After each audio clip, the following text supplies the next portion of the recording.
welcome to episode number 19 of the Who Am I podcast with the Southside Church of Christ. This is where we look at our identity as Christians and what that means in today's world. I am Brian Dill, and here with me, as always, is the wonderful Jackson Wells. Bah! that is that is sheep for hello.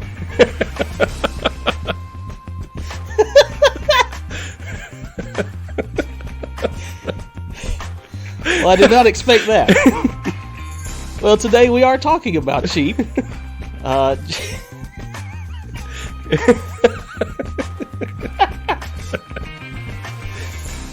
So, Jackson, have you spent much time around sheep at all? No, but there was a goat that I interacted with. Okay. we were driving to camp, me and Daniel, and there was a goat that had her head stuck in a fence, and we were trying to help her. Oh, goodness. Yeah, and then the owner came out and was like, "Mary's back at it again. Got her head stuck in the fence." So that's the closest thing I've experienced to a sheep was a goat named Mary who had her head stuck. I got you.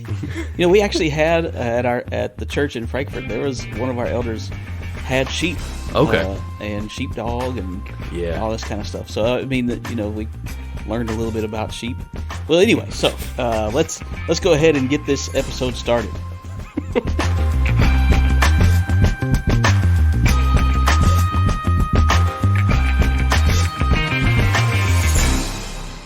Okay, as we get started with this episode, we're having some fun today, obviously, talking about sheep. So I thought it would make some sense to share with you, our listeners, some facts about sheep. And Jackson doesn't know what these are, so this is going to be fun. I'm in need of some new trivia. So, did you know, Jackson, that the pupils on sheep are rectangular in their eyes? I don't think I knew that. So if you watch Zootopia, there are sheep in that movie. Yes, and they have weird eyes. They have the weirdest looking eyes. Yeah, and that may be intentional because of this. Yeah, I think so. Because what it does is it gives them incredible range on their peripheral vision. Oh. And they're able to see almost everything around them except what's right behind them. They can't see. Gotcha. But sheep, and it turns out goats are the same. Hard to sneak up on a sheep. That's right. Okay. Yeah, so no sheep tipping, I guess. Okay. I don't know. I wonder what shape cow pupils are. I don't know. I would Gotta think be round. most everything's round, but That is odd. a rectangular pupil. That's know interesting. how that even works. That's interesting. Okay, so fun fact number two about sheep, they have an incredible sense of smell. So they've got good sight. They've got good smell. Right. They have scent glands in front of their eyes and on their feet. So they can touch the ground and taste it with their feet? Well, smell it anyway. Oh, yeah, smell it. Yeah. But I'm not sure what that accomplishes. Oh, that is exactly. so weird. Maybe there's something about, being able to sense what's in the ground, if there's something dangerous that they need to not eat. Yeah. I don't know.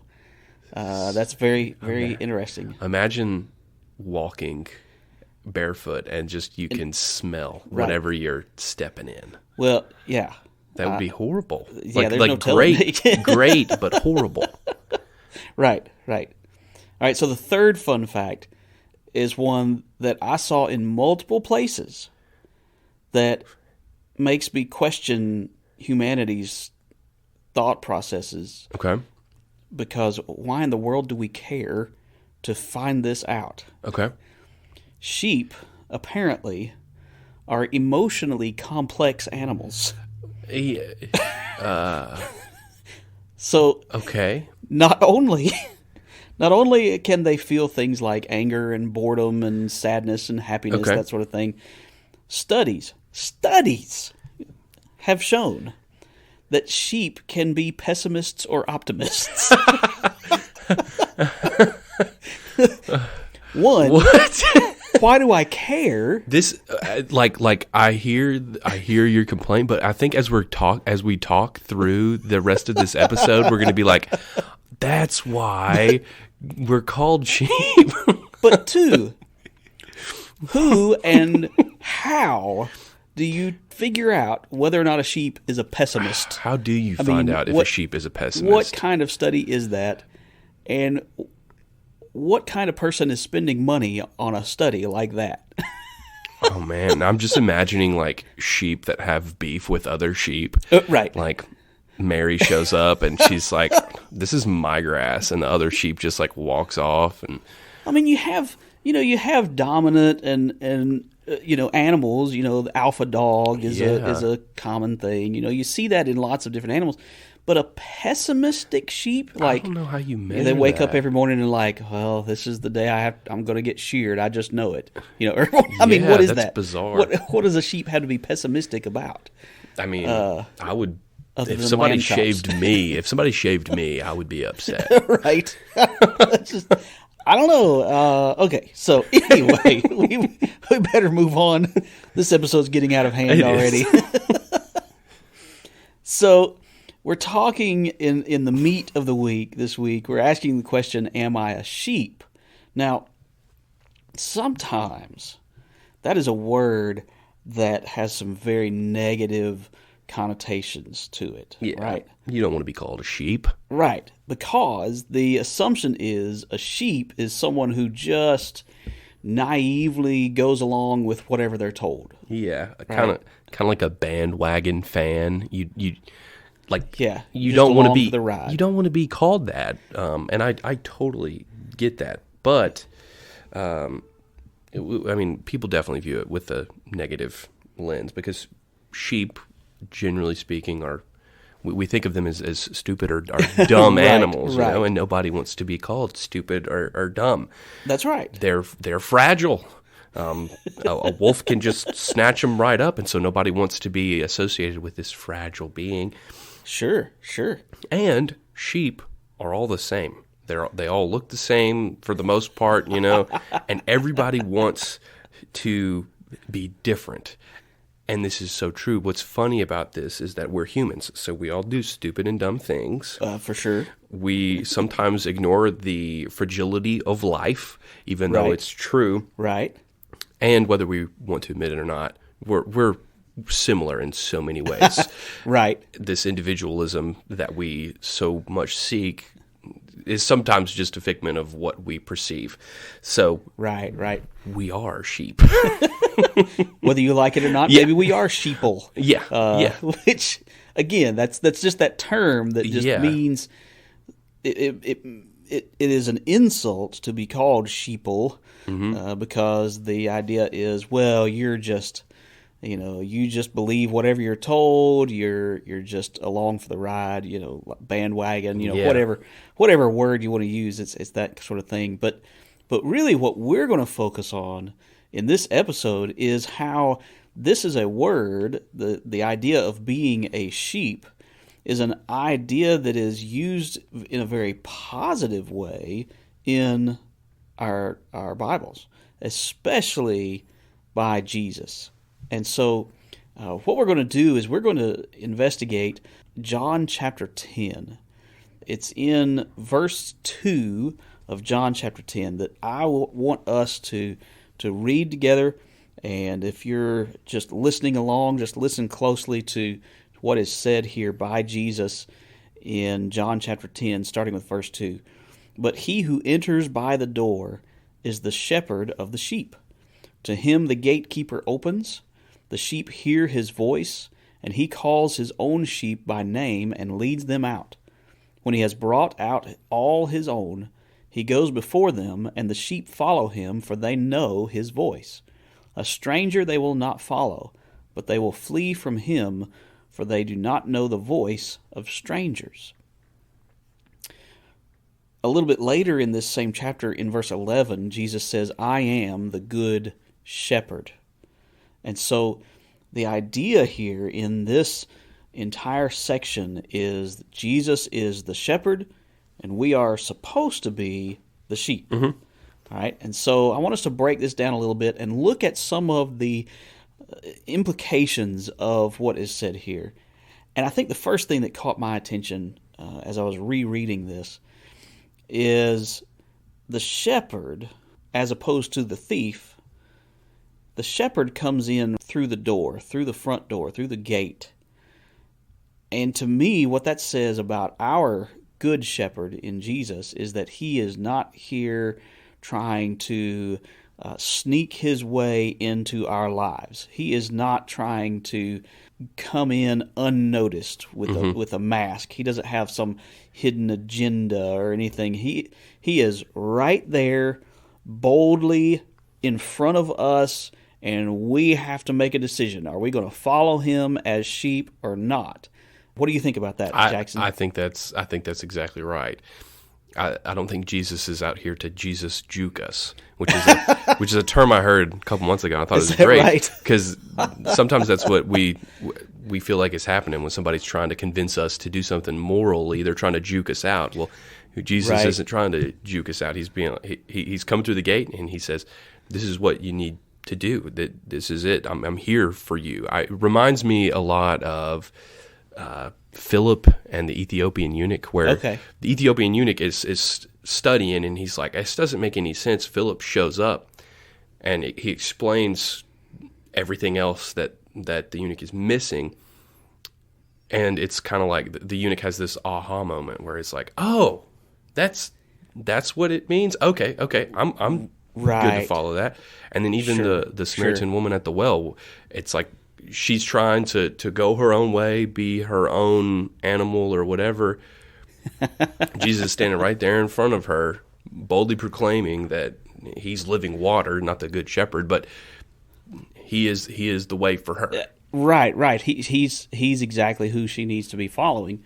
Yeah, and I think sometimes we almost expect a juke or a bait and switch or whatever kind of analogy you want to use, where it's we expect there to be some underlying something, and that's not the way our good shepherd works. He makes it pretty plain for us. It doesn't always make it easy for us, but he definitely makes it plain for us what his expectations are for us to be able to follow him as his sheep. Yeah. So I think it's good to know that we're not serving a fickle God, right? And we're also not serving a God who is trying to appeal to us in some way that is deceptive in any way, so that we don't really know what we're getting into. Right. A shepherd typically is going to do what is best for his herd. That's right. And sneaking up on them and scaring them and trying to get them to go ways that they shouldn't and putting them in danger is not what God is going to do to us. Absolutely. So we should be able to trust and know that Jesus is going to be our good shepherd. Right. Well, and a part of that trust is what I noticed next in these verses is that the shepherd knows his sheep by name, and the sheep know his voice. Mm-hmm. And that is such a powerful message, because it reminds us of how important it is to know the voice of our good shepherd. Mm-hmm. There are so many voices out there, not that we're hearing voices, but maybe. but there are so many voices that are trying to pull our attention and get us to follow them. Trying to lure us in this direction or that direction. And we have to be able to distinguish between all those other voices out there and the voice of God that, of course, comes through His Word, right? Because we are sheep, and sheep can be characterized as a little dumb. Right. Sometimes we get distracted, and it's significantly easier than we realize. Did you ever go to the mall when you were younger? Sure. Oh, yeah. I mean, everybody did. The malls don't exist like they used to back in the day, but I can remember going to the mall, and you'd be on your way to Dillard's or wherever, and there would be the dudes in the middle of the lane trying to sell you something.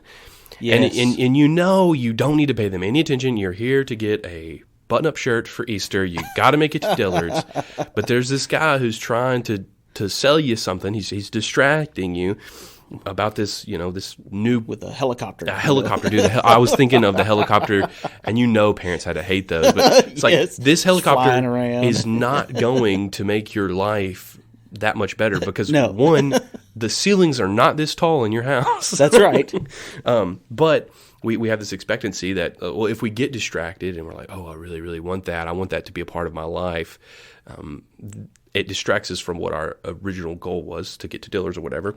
And spiritually, that's exactly what happens to us. The devil is kind of standing there waiting for us to kind of look over at him, and he could be like, yo, you want this? I can give this to you. It's going to make your life so much better. Right. When we're trying, our goal is to get to heaven, and being sheep, we can get distracted pretty easily. But you said it. We learned God's voice through his word. We hear that intercom, and it's like, Dillard's is closing in 20 minutes. Right. We spend time in God's word. We realize, okay, the distractions are going to become so much quieter when his voice is the loudest thing we hear. Absolutely, because that's how we familiarize ourselves with what our shepherd expects of us and of our lives, so that then we can know when something is attempting to lure us in one direction or another, we know that it is either in line with what our shepherd wants or it's not, and then it's easier to make the right decision. Yeah. Or it's supposed to be. Yeah. And you've talked about this in at least one sermon before, about how a sheep or a herd of sheep will respond to their shepherd. They won't respond to other people's voices, which is such a cool thing about sheep. It really is, isn't it? And so when we think about that on ourselves, it's like we need to be so familiar with God's voice through the word that those other voices don't even bother us. Exactly. Well, and that's what Jesus says here in John chapter 10. And the reason that's such a unique thing about sheep is that they would actually keep more than one herd of sheep in the sheepfold. Yeah. And so then the shepherd would just call to his sheep, and only his sheep would come and follow him. That's just so cool. It's cool to think about how that would actually work. I've never seen it, but that's really neat. The other thing that I think is really important that we can consider in thinking about these verses is how this contrasts with what is in Matthew chapter 9. In Matthew 9, Jesus has been traveling throughout Judea, going to different towns and villages, and we read something that I think is really important. And it's at the end of the chapter, starting with verse 35. It says, "And Jesus went throughout all the cities and villages, teaching in their synagogues and proclaiming the gospel of the kingdom and healing every disease and every affliction. When he saw the crowds, he had compassion for them, for they were harassed and helpless, like sheep without a shepherd. Then he said to his disciples, 'The harvest is plentiful, but the laborers are few. Therefore pray earnestly to the Lord of the harvest to send out laborers into his harvest.'" The response of Jesus here as he's going around city to city, town to town, and he's noticing just how many people are shepherdless. And it seems like some kind of choice has to be made on the part of the sheep. Yeah. Unlike sheep, we are very intelligent beings. Right, sometimes. And sometimes. I won't say most of the time. But because of that, our emotions are significantly more complex than any study is going to show. Yes. But along with that, we are going to have moments in life that are rough, and not moments, but we're going to have times where we need a shepherd. And sometimes we think we only need him for a little while. Right. And that's where we can kind of trick ourselves into thinking we're not like sheep. But we need a shepherd all the time. And we have to willingly choose a shepherd. We have to, a sheep doesn't get to choose whether or not he has a shepherd. He either gets sheared, eaten, kicked out of the flock. He can lie down and die or whatever. I don't know. But as humans, we can make the conscious decision to choose to have a good shepherd. And we need to. Yes, absolutely. I think the question that comes to my mind is what is a sheep without a shepherd? Yeah. They're lost. They're lost. They're confused. They have no direction. Mm-hmm. They become very pessimistic. You're right. They become very pessimistic. But a sheep without a shepherd is in all kinds of trouble. Yeah. And it's not going to live very long. And I think that I do think that that's how Jesus saw so many of the Jews as he was going throughout Judea and trying to teach and preach, that they were just so lost, so confused about the kingdom of God and about his role ultimately as the Messiah. And I think that we sometimes are like a sheep without a shepherd, but I think even more often we're like sheep who are following the wrong shepherd. Yeah. You know, we've been lured away by this voice or that voice. And right. Whether we realize it or not, we're either following Jesus or we're following something or somebody else. Right. We're not following anything, you know. Right. And sometimes it's our own voice. Yeah. You know, our own selfish desires lead us astray, and we end up following those rather than following the good shepherd and his voice. So I think when it comes to the question, am I a sheep? You know, as much as people want to make that sound like a bad thing, like it's, a pejorative term that is insulting to us, the idea that we would ever be a sheep. How dare you say such a thing? Mm-hmm. I think the answer needs to be yes. Yeah. We need to be a sheep. We need to be sheep who follow the good shepherd. Yes. One other thing. A sheep does make that ba-ba noise, you know. Right. It sounds different than the song we sing, ba-ba, black sheep, have you nibble, whatever. But whenever a sheep sees their shepherd, they either go to him or make a noise, and then all the other sheep follow along to the good shepherd. Right. And I don't know if this makes any sense, but we need to be like sheep in that sense. Whenever we know who our good shepherd is, we need to bleat about it and let other people know. Oh, that's great. Yeah, absolutely. It's another characteristic of a sheep that we should have that is actually good. Yes. And helping others follow the good shepherd. Yeah. Right? Okay. Yeah, great thoughts. Okay, so I think that's probably it for today. Jackson, unless you had something else you wanted to... That's okay. it. All right. Well, we really appreciate everyone listening to this week's episode. We hope that it has been encouraging to you today, and we hope it's been a great way for you to start your week, and that it will help you grow in your faith, especially as you grow in your identity as a follower, as a sheep, following the good shepherd that is Jesus. We hope you have a great day and a blessed week.